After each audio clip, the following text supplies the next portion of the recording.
Friends, தமிழ்நாட்டில் தாவேக கட்சி ஆட்சி அமைச்சது ஒரு மாதத்துக்கு மேலே ஆயிடுச்சு. இந்த ஒரு மாத கால அளவும் அந்த கட்சி ஒன்றுமே செய்யலை. என்ன பண்ணுறாங்கன்னா, அரசு துறை நிறுவனங்கள், அம்மா உணவகம், ஹாஸ்பிட்டல்ஸு, பள்ளிக்கூடம், இப்படிப்பட்ட கோயில்கள், இப்படிப்பட்ட எல்லா இடங்களையும் போயிட்டு ஆய்வு செய்கிறோம் என்ற பெயரில் ரீல்ஸ் செட் பண்ணிகிட்ருக்காங்க, ரீல்ஸ் போட்டுட்ருக்காங்க.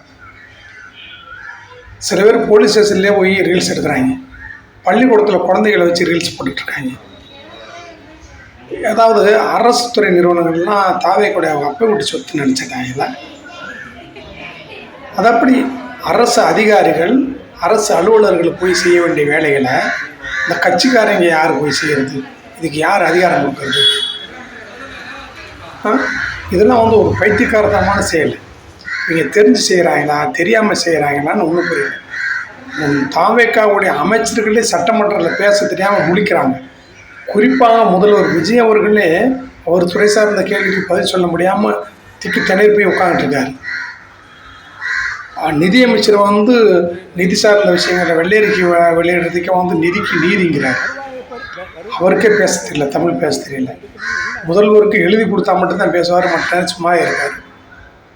இப்படிப்பட்ட சூழ்நிலையிலும் கட்சிக்காரங்களுக்கு என்ன தெரியும்?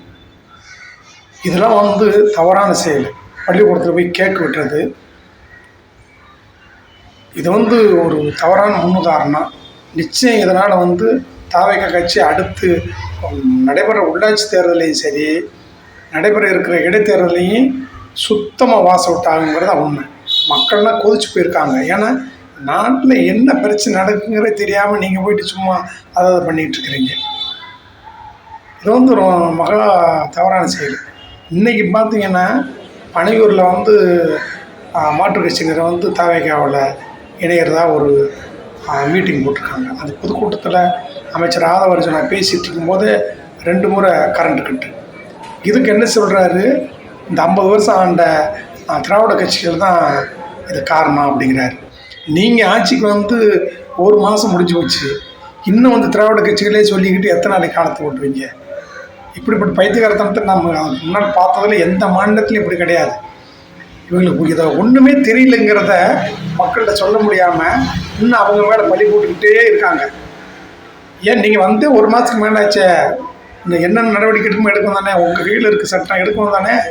பொறுப்பு உங்கள்கிட்ட தானே இருக்குது. எல்லா நடவடிக்கை எடுத்து கரண்ட் வர வைக்கணும் தானே?